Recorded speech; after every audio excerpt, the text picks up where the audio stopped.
Hello friends, कैसे आप सब लोग and thanks for watching my channel. एक और हफ्ता ख़त्म हो चुका है और बहुत ही पॉजिटिव नोट में ख़त्म हुआ है। और ये आप देख रहे हैं निफ्टी का फ्राइडे का चार्ट धीरे धीरे धीरे धीरे करके अप ट्रेंड होता है और एक लास्ट में बड़े स्पर्ट के साथ मई का जो अ, पहला हफ्ता है मई सीरीज़ का, मई मंथ का नहीं, मई सीरीज़ का पहला हफ्ता है, वो अपने हाइस के आसपास ख़त्म होता है। और पिछले 5 दिनों में यहाँ पे देखिए 17,600 से लेके 18,000, तो लगभग लगभग यहाँ पे आपको मिलता है पूरे 400 पॉइंट्स। ठीक है। और वही चीज़ हमें बैंक निफ्टी में भी देखने मिलता है। ये देखिए बैंक निफ्टी में तो और मतलब सुबह डाउन था और धीरे धीरे स्ट्रेंथ पकड़ता है और यहाँ पे लास्ट में एक स्पाइक आता है। और अपने वीक के दौरान 42,350 से लेके 43,000, मतलब 800 पॉइंट के आसपास का यहाँ पे भी आपको रैली देखने मिलता है। तो ओवरऑल ये एक बहुत अच्छा ट्रेंड है। लेकिन अगर हम देखते हैं, चाहे वो बैंक निफ्टी का देखें पिछले एक महीने का चार्ट, या चाहे हम निफ्टी का देखें, तो नो डाउट ये निफ्टी में 1,000 पॉइंट की रैली आई है। और वहीं अगर मैं बैंक निफ्टी की बात करूं तो 40 से 43,000, मतलब 3,000 पॉइंट के आसपास की रैली ऑलरेडी हो चुकी है। और यहाँ पे ये समझना ज़रूरी है, क्योंकि मैं थोड़ा सा ऑप्टिमिस्टिक तो था लेकिन कॉशियस भी था, क्योंकि जिस तरीके से प्राइस का अप मूव हो रहा है और फिर से घूम फिर के चाहे वो आप निफ्टी देखिए या बैंक निफ्टी देखिए, यहाँ पे अपने हाइस के आसपास पहुँच रहा है। कि इसमें कोई बड़ी बात नहीं है कि फिर से एक एफआईआई का ताबड़तोड़ सेलिंग आए, क्योंकि एफआईआई बेचेंगे हायर लेवल्स पे, वो बेचेंगे। ठीक है, ये कब होता है कब नहीं होता है ये मेरा थॉट है, ज़रूरी नहीं है सही हो। मैं बस अपने मुझे जो लगता है, मेरा जो अंडरस्टैंडिंग और मेरा जो एनालिसिस है उस बेसिस पे मैं बोल रहा हूँ। तो यहाँ पे एक फिर से मौका मिलेगा एफआईआई को कि वो अपना जो भी माल है उनके पास वो बेचे। ठीक है, ये चीज़ एक आपको वल्नरेबल फ्रंट पे खड़ा कर देता है, प्लस ये अब एक महीने की रैली पे खड़ा है। राइट। और इसमें हमें मैं चार्ट पे जाऊं उससे पहले ये देखना है कि ये जो लास्ट का स्पाइक स्पॉन्सर हुआ है, चाहे वो बैंक निफ्टी में हो या निफ्टी में हो, वो किस वजह से हुआ ये हमें समझना ज़रूरी है। क्योंकि जो निफ्टी या बैंक निफ्टी जो इंडेक्स मूवमेंट्स है ना, वो नैरो होते जा रहे हैं। और कुछ शेयर एक दिन चलता है, दूसरा शेयर दूसरे दिन चलता है, या कुछ शेयर चल जाते हैं, उस वजह से यहाँ पे प्राइस का अप मूव हो रहा है। ये सही बात नहीं है। ब्रॉड बेस्ड रैली हमें चाहिए, हमें नैरो रैली नहीं चाहिए जहाँ पे एक इंडेक्स हैवी वेट यहाँ पे 2-3% घूम जाए और शेयर जो है या इंडेक्स जो है वो मैनेज हो जाए। वो तरीका नहीं चाहिए हमें। ठीक है, लेकिन प्रॉब्लम वही है।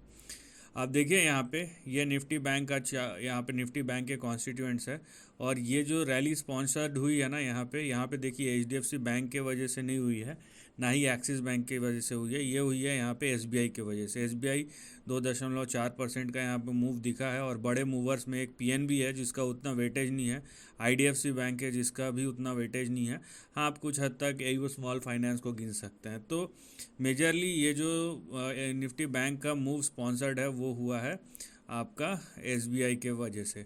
और वहीं मैं अगर निफ्टी के कॉन्स्टिट्यूएंट्स चेक करूं, वहाँ पे पता चल जाएगा। यहाँ पे नो डाउट निफ्टी के पीछे एक ही बड़ा हाथ है, वो है रिलायंस। जहाँ तक अगर होगा देखते हैं यहाँ पे कि कौन है यहाँ पे।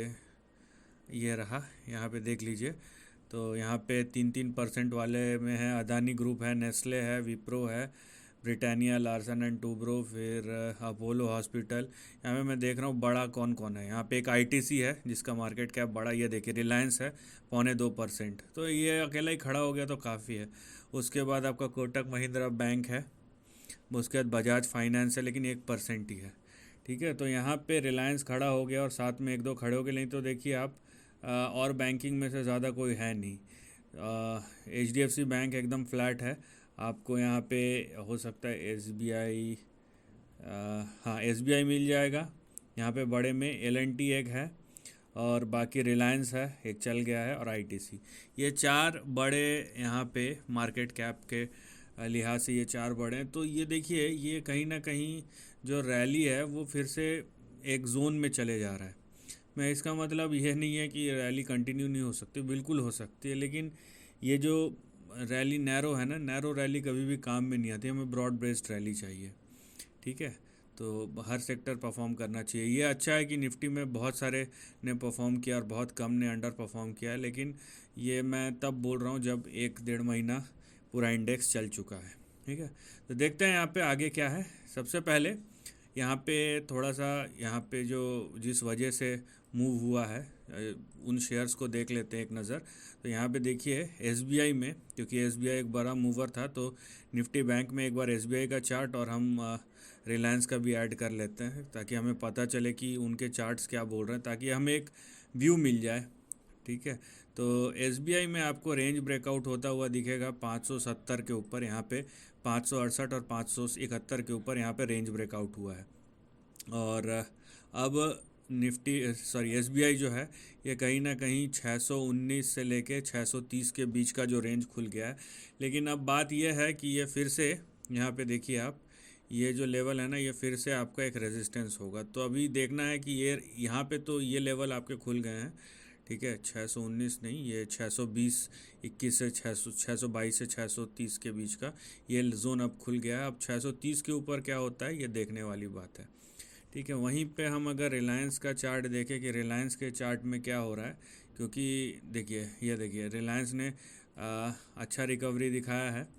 और पिछले हफ्ते मैंने रिलायंस का चार्ट बताया था, वहाँ पॉजिटिव नेगेटिव दिख रहा था एक रेजिस्टेंस के पास, लेकिन उसको होल्ड करता है। और ना केवल होल्ड करता है, यहाँ पे एक इम्पॉर्टेंट रेंज के ऊपर आके रिलायंस का जो क्लोज़ है वो होता है। तो ये बहुत इंपॉर्टेंट है। ये देखिए ये जो लेवल है ना, इसके ऊपर अब क्लोज़ हुआ है। तो ये कौन सा लेवल है पहले वो देख लीजिए। ये लेवल है आपका 2370 के ऊपर। तो 23 से 70 के ऊपर अगर खड़ा है तो ये बहुत पॉजिटिव है, राइट। 2370 के ऊपर खड़ा है तो बहुत पॉजिटिव है। उसका मतलब ये है कि आगे कहीं ना कहीं 2500 और 2560 के आसपास के लेवल आपको रिलायंस में भी अब खुलते हुए दिखाई दे रहे हैं। और अगर मैं कंजर्वेटिव भी लूँ यहाँ पे, तो ये दोनों लेवल्स आपको दिखेंगे। तो इसका मतलब है 2370 के ऊपर अब देखिए यहाँ पे 2470 और 2500 के आसपास के लेवल कम से कम यहाँ पे आपको खुलते हुए नज़र आएंगे। अब अगर शेयर नहीं चला, बीच में गिर गया, दूसरी बात है, लेकिन जिस तरीके से रिकवर किया मैं उसकी बात कर रहा हूँ। अब चलते हैं हम निफ्टी बैंक में। तो सबसे पहले हम निफ्टी बैंक का चार्ट देख लेते हैं, क्योंकि निफ्टी बैंक ज़्यादा स्ट्रेंथ शो कर रहा है, राइट। आप देख सकते हैं यहाँ पे निफ्टी बैंक का चार्ट कि किस तरीके का स्ट्रेंथ है यहाँ पे। और ये देखिए निफ्टी बैंक यहाँ पे यह 16 मार्च से लेके अभी तक करीबन 12% का मूव दिखा चुका है। 4600% 4600 पॉइंट्स या 4500 पॉइंट्स का मूव ऑलरेडी दिखा चुका है। और ये अपने प्रीवियस हाई के आसपास है। ठीक है, अब यहाँ पे ये टेस्ट होगा, ये बराबर टेस्ट होगा यहाँ पे कि आगे क्या होता है, क्योंकि आपने यहाँ पे नो डाउट रिकवर कर लिया पूरा। अब बात यह है कि आगे क्या, क्योंकि यहाँ पे शेयर प्राइस पहले चल रहे हैं और कहीं ना कहीं रिज़ल्ट को भी फैक्टर इन ये कर ले रहा है। तो अभी निफ्टी बैंक के पास थोड़ा सा यहाँ पे अपसाइड बचा है। ठीक है, जो निफ्टी बैंक को प्रोबेबली 43,587 और 44,150 की ओर ले जाए। लेकिन बड़ा सवाल क्या है, बड़ा सवाल ये है कि उसके बाद क्या। ठीक है, उसके बाद क्या, ये खोजना बहुत बड़ा सवाल है। तो ये देखिए ये यहाँ पे आ जाएगा क्वेश्चन मार्क। ये हमें देखना है कि अब 44,150 के बाद क्या। और ये ऐसा नहीं कि मैं 44,150 बोल रही हूँ, जो जोन है ना 43,587 से लेके 44,150, अब ये रेजिस्टेंस जोन है टारगेट के साथ साथ। तो ये भी आपको देख के रखना है। ठीक है, क्योंकि यहाँ से अगर ये फिर से ये अगर रेंज बाउंड हो जाएगा ना, तो यहाँ पे देखिए लेवल्स 39,000 और 38,000। तो मैं जो चीज़ का मैं अंदेशा कर रहा हूँ कि अगर ये ब्रेकआउट नहीं हुआ 44,150 के ऊपर, तो ये लेवल जो है ना इस तरीके से कुछ घूमेगा। ठीक है, इस तरीके से कंसोलिडेशन में अब जाएगा। तो ये भी एक चीज़ है जो आपको ध्यान रखना है। So there is a very little to gain and much to lose, अगर ऐसा होता है क्या। एल्स बैंक निफ्टी को इस तरीके से ब्रेकआउट देना पड़ेगा। ये बात भी आप लिखित में ले लीजिए। ठीक है, तो यहाँ पे आपका जो रूम है, रूम ऑफ एरर थोड़ा कम रह गया है। चलिए वही निफ्टी की बात करते हैं। निफ्टी उस तरीके से नहीं स्ट्रेंथ शो कर रहा है कंपैरेटिवली जिस तरीके से बैंक निफ्टी कर रहा है, लेकिन निफ्टी भी कोई कम नहीं है। लेकिन अगर बैंक निफ्टी अपने रेजिस्टेंस के आसपास है तो निफ्टी भी पीछे नहीं है, वो भी अपने रेजिस्टेंस के आसपास है। और जहाँ तक हम निफ्टी के बारे में डिस्कस करें, ये देखिए, ये रहा निफ्टी, ठीक है, ये देखिए, ये निफ्टी का चार्ट है और यहाँ पे आपको देखने मिलेगा, ये देखिए अभी ये दोनों जो लेवल हैं ये निफ्टी के लिए रेजिस्टेंस है। कौन से? 18,110, 18,366, ये बहुत बड़ा रेंज है जिसको क्रॉस करना ही पड़ेगा। और अगर ये मान लीजिए ये क्रॉस हो जाता, अगर क्रॉस हो जाता है 18,366, तो यहाँ पे 18,600 के लेवल्स भी खुल सकते हैं। लेकिन सवाल वही है कि उसके बाद क्या, राइट? तो यहाँ पे मार्जिन ऑफ एरर आपके पास कम बचता है, ठीक है। अब ये जो रैली यहाँ पे भी आप देखिए, जैसे 4,500 पॉइंट बैंक निफ्टी व निफ्टी में भी 1,200 पॉइंट का हो चुका है रैली पिछले 30-40 दिनों में, तो एक अच्छी रैली हुई है। तो कहीं ना कहीं ये रिज़ल्ट प्राइस कितने फैक्टर इन है कितने नहीं है वो बात की बात है, लेकिन ये रिज़ल्ट का सीज़न है, रिज़ल्ट अच्छा कर रहे हैं, हेवी वेट्स ने अच्छा परफॉर्म किया, उस बेस पे शेयर चल रहे हैं। लेकिन रिज़ल्ट में जो पोजीशनिंग होती है वो बहुत बार वो लॉन्ग टर्म ट्रेंड में कितने बार कन्वर्ट होता है, ये देखने और समझने वाली बात है। देखिए ये जो सेशन है ना, बहुत लोगों को हो सकता है कंफ्यूज हो, लेकिन प्रॉब्लम ये है कि ये जो इस हफ्ते का एनालिसिस है ना, वो इस पे बेस नहीं है कि अगले हफ्ते क्या हो सकता है। लेकिन यहाँ पे तो वो तो मैं बता ही रहा हूँ कि शायद अगले हफ्ते और थोड़ा सा अपसाइड हो। लेकिन प्रॉब्लम ये है कि पिछले कुछ हफ्तों से या 2 महीने से क्या हुआ, अभी क्या हो रहा है और आगे क्या हो सकता है, तो ये एक मिला जुला कॉम्बिनेशन है, ये समझने वाली बात है यहाँ पे, राइट। तो यहाँ पे आप निफ्टी देखिए या बैंक निफ्टी देखिए, दोनों में आपको अपसाइड तो दिखेगा, लेकिन क्या वो अपसाइड कंटिन्यू होगा या नहीं होगा, यह सबसे बड़ा क्वेश्चन मार्क है। चलिए और एक डेटा पॉइंट देखते हैं। ये निफ्टी का चार्ट है, ठीक है, ये निफ्टी के 4 मई का चार्ट है, मतलब अगले हफ्ते के एक्सपायरी का, और 1 तारीख का छुट्टी है तो मंडे हॉलीडे है, ये भी आप ध्यान रखिए इस हफ्ते। तो ये देखिए निफ्टी के 4, तो यहाँ पे आप 18,000 का देखिए, 1,32,000 का OI। तो यहाँ पे ऑल दो निफ्टी इन द मनी है, लेकिन यहाँ पे 1,32,000 का OI यहाँ पे बिल्डअप है 18,000 के कॉल पे, और 1,87,000 18,000 के पुट पे। तो एक ये जो 18,000 का लेवल है, ये सेंटर ऑफ ग्रेविटी है, ये भले ही ऊपर गया है, यहाँ नीचे खींचेगा, नीचे ज़रूर खींचेगा ये, क्योंकि सबसे बड़ा बिल्डअप कॉल में 18,000 के तरफ ही है और पुट का भी वहीं है, राइट। वहीं अगर हम बैंक निफ्टी का चार्ट देखें, तो ये देखिए 43,000 पे सबसे बड़ा OI है सामने, और पुट में भी 43,000 पे OI है। तो निफ्टी में 18,000 और बैंक निफ्टी में 43,000।